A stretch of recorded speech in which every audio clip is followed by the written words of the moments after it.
बिस्मिल्लाहिर्रहमानिर्रहीम।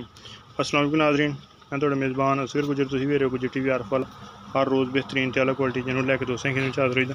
अज माशाअल्लाह इंपोर्टेड गां काला डब्बा रंग गां दी एक चुआई जेर तो पहले बहंदी नहीं सी, हो गई सो किन्ना तो चुआई 17 लीटर चो दिता। इस तो पहले वो गारंटी है कि थान दोबारा गर्म पानी ने धो दिते है चुआई तो बाद।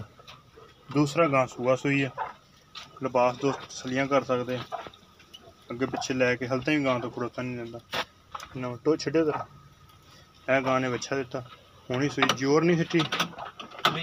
हाँ जोर नहीं, गां दी लूई बड़ी बरीक आ, जेड़े दोस्त समझते गां दी जेड़ी लूई है बड़ी बरीक लूई है।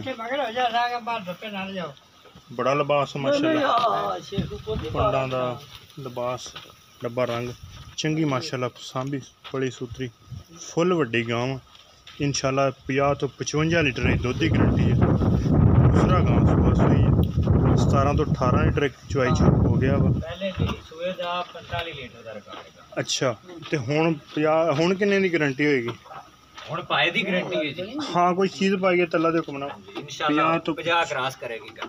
55 लीटर थाना भी गां पूरा माशाअल्लाह लिबास माशाअल्लाह पंडा पाई फिरदी है, कोई लो नहीं, जेनवन लिबास गां दा।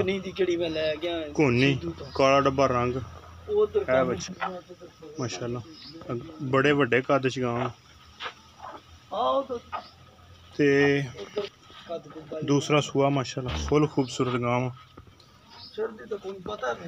बड़ियां वंडा तसलियां करा दी, मुठ मुठ थाना गां बिल्कुल असील सा। हां मैं तो दसांगा यार, ठीक है ते ओ मैं देखया है मत्ती हथ लाई ओ भी नहीं चंगी मुੱਲ है गर्म पानी धोते थन चुआई करने तो बाद हर चीज़ की गारंटी होगी। एक पसमा दुध सफेद रंग दा इंजी गल पहला बोला जी अजे ताई तो फिर नहीं भी दुध तो सफेद है ना। हाँ पीले दुध वाली ये केड़ा देसी है आ विच कईयां निकलिया हुंदा इन्हां दा भी, लेकिन इंशाअल्लाह इस चीज़ की भी गारंटी होगी। तो भाईजान की दी डिमांड करदे? 4.5 ये 4.5 लाख रुपये डिमांड करदे। हल्की फुल्की जी कमी पेशी होएगी, ज़्यादा नहीं। सही नहीं होना बेच 4.5 लाख रुपये डिमांड।